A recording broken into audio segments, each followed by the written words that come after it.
Right now, though, you're hearing the sounds of Minor Element, Battle Creek-based jazz fusion band. And joining us in the studio now is four folks from the group. We got Brandon Fitzpatrick, the band leader.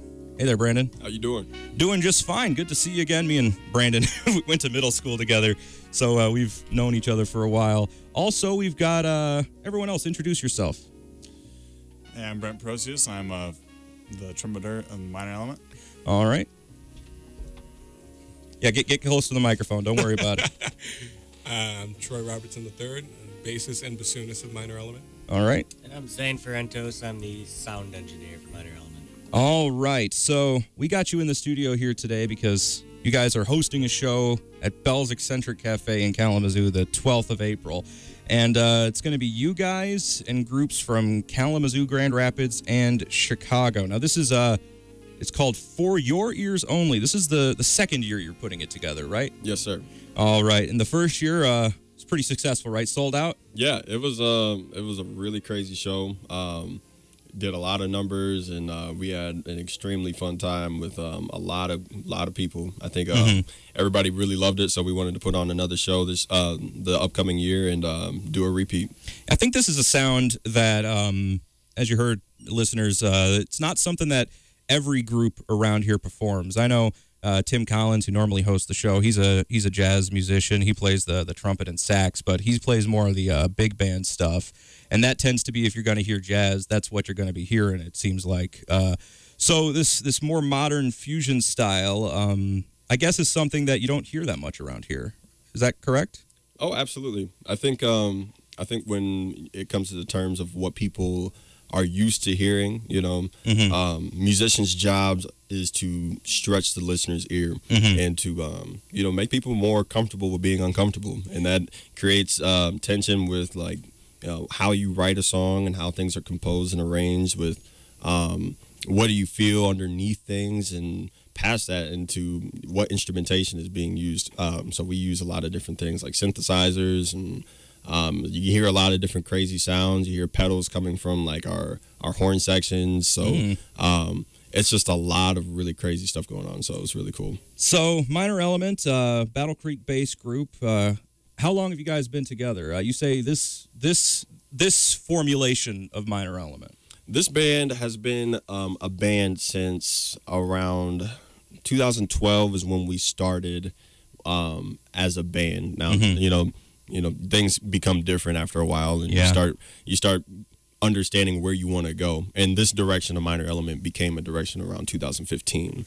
All right, and you've been gigging ever since? Oh yeah, heavily. Yeah. That's I think a key point to make. Not a lot of people. A lot of people make music. They play guitar. They mess around in their basement. They maybe even record a few things, but not nearly as many people try to make a career out of it. And you guys are trying to do that. And based on what I'm hearing, you guys certainly have the talent. That's for sure. I would say, for people who maybe aren't as familiar with you guys, where would you say your main, stylistic, inspirations come from?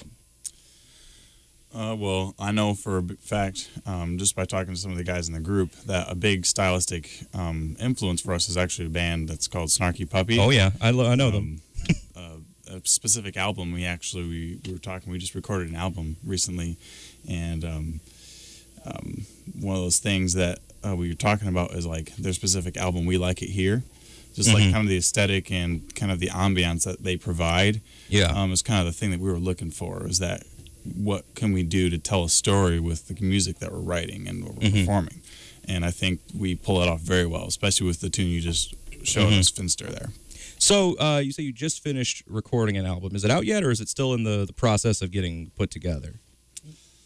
It's definitely still in the process, but I'd say that it's probably closer than further away, if you will. So you're past the halfway point. Oh, way past the halfway point. Way past the halfway point, but still work to be done. Still a little bit of work. Is this your first record you put together? Or have you done others? No, we did an EP last year, and the EP was comprised of 4 songs. Just basically a nice little introductory fusion EP, just to show people like, hey, this is what we do. This is kind of our first ideas of like these songs, and some of that took a long time to do. But this second album, we just finished recording most of our tracks in like 5 days in the studio in January. We just went to a studio, La Luna, recording and sound. Ian Gorman is the engineer. He's really awesome. Where's that out of? That's in Kalamazoo. Okay. Yeah, it's really awesome studio. Dope engineer, and we had a lot of fun for 5 days and just housed the studio and brought in all our gear. Oh, yeah. Really just we lived there. Got in the mood. I'd imagine a lot of whenever you're in that kind of space too, lots of maybe creative decisions get made that maybe you weren't thinking of beforehand, right? I mean, some and yes. There's like, I think for a band of this caliber and this size, like a lot of these, creative decisions are like made like beforehand. We already kind of know what we want to go and how things want to sound, because the point of the music is to sound exactly like it does live. Oh, that's a good point. So it does, whatever you're hearing is something that we can duplicate. I like how you put it with the EP kind of introducing yourselves. I've noticed a lot of groups sometimes will put out a first offering that is really, really interesting and really kind of out there, but then they don't know where to go from there. I like you're kind of, I would say, planning things out. The EP introduces people to your ideas, and then this full release is going to maybe broaden that a little. Oh, absolutely. We're speaking with Brandon Zane Troy, and I've forgotten your name, sir. Brent from Minor Element, jazz group from Battle Creek, who's hosting a wonderful show coming up at Bell's Eccentric Cafe, April the 12th. We didn't mention what other groups are going to be performing. I don't have it here on my notes. Who else is going to be there with you?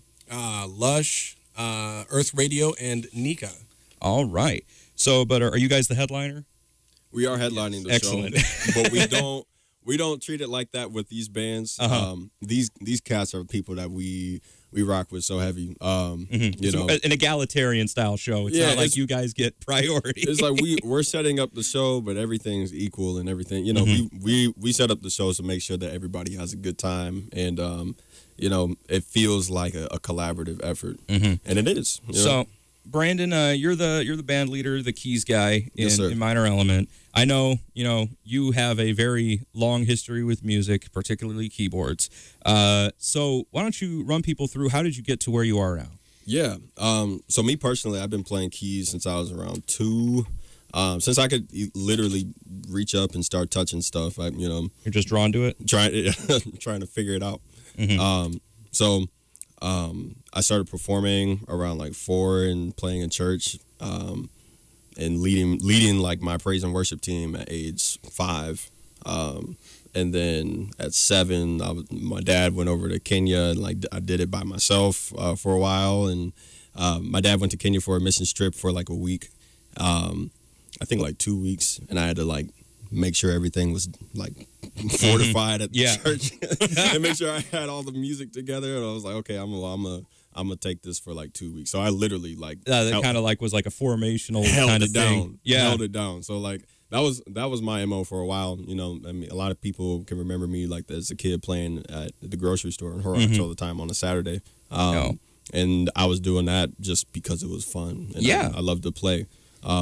So me personally is I never really got so involved with playing keys in a high school band or anything like that. I found the music that they were playing or what they wanted me to play wasn't something that I wanted to indulge myself in. Well, I mean, to be fair, a lot of the stuff that high school bands are playing is simple stuff. For people who are learning how to play music. By that point, though, you were already pretty well ahead of that kind of music. I appreciate that. No, I remember seeing you once. I just happened to be going to this was back when Grace Health was the family health center, and I was just walking through. I'm like, is that Brandon?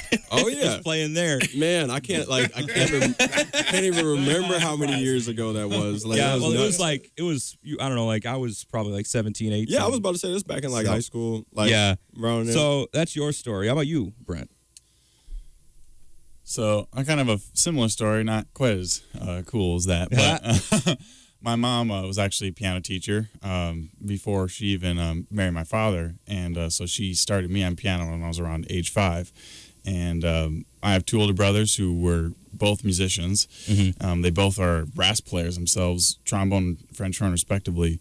But I wanted to just kind of see what was out there. So when I turned 10, my parents were like, okay, you want to choose an instrument? So what do you want to play? And I was like, okay, well, I'll play what my dad does. And my dad plays trumpet. So that was kind of how I started trumpet, was simply the father influence right there.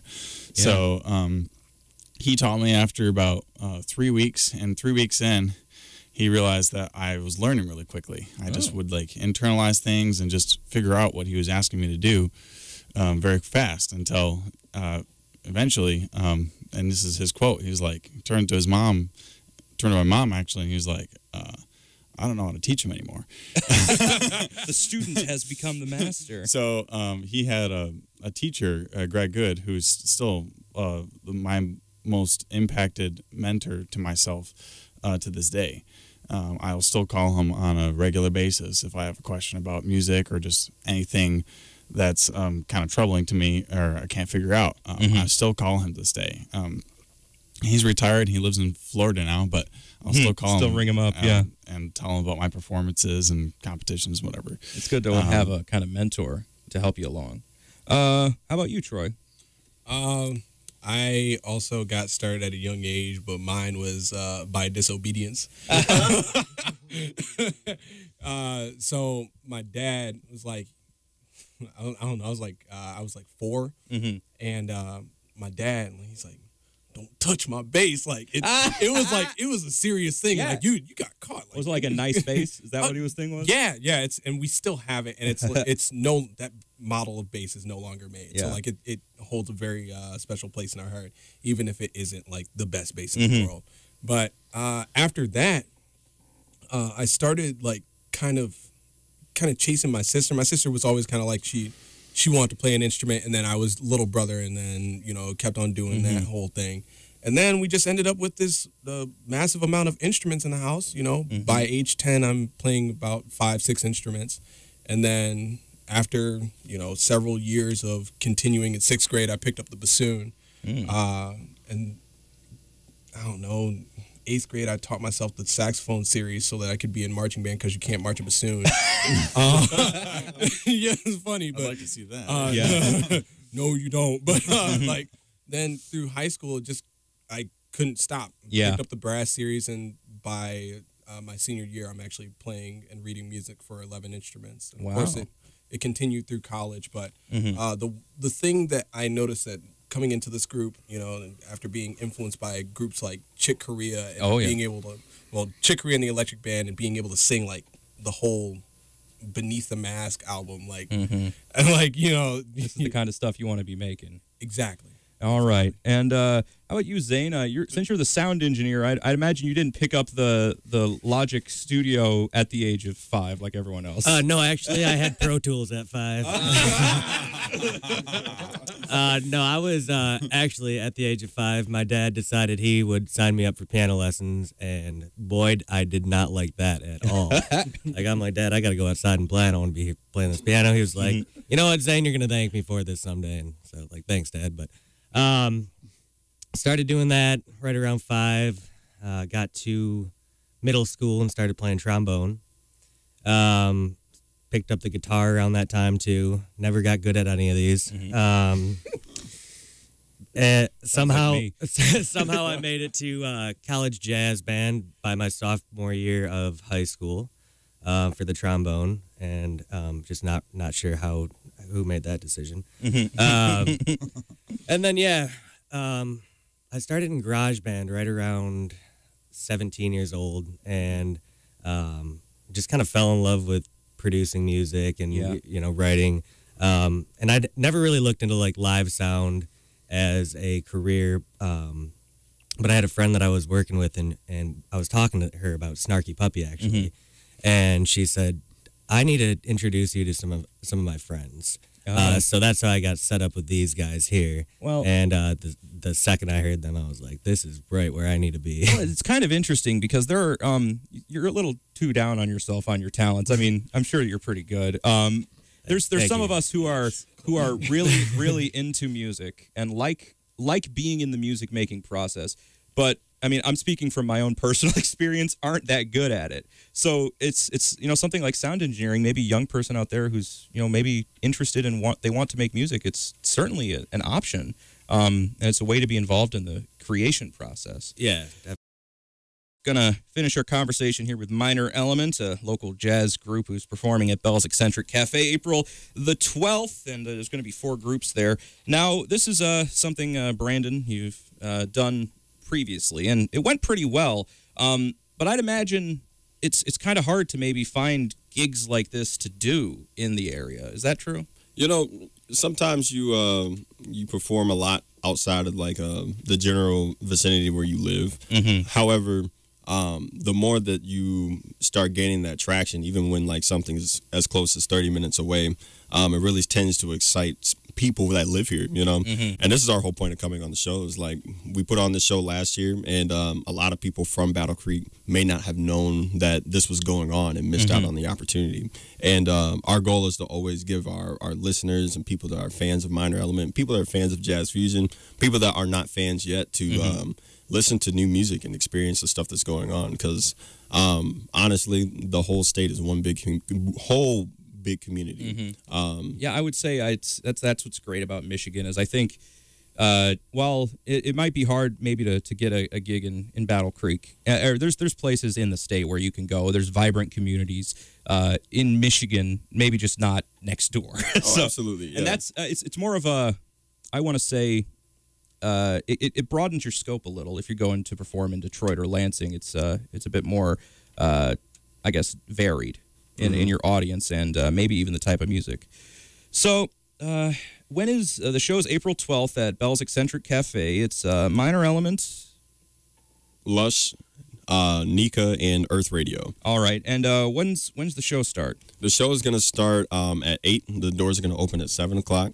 All right. Really hot show. Definitely don't want to miss it. For your ears only, Brandon, Zane, Troy, and Brent, thank you all so much for coming in. It's been a treat.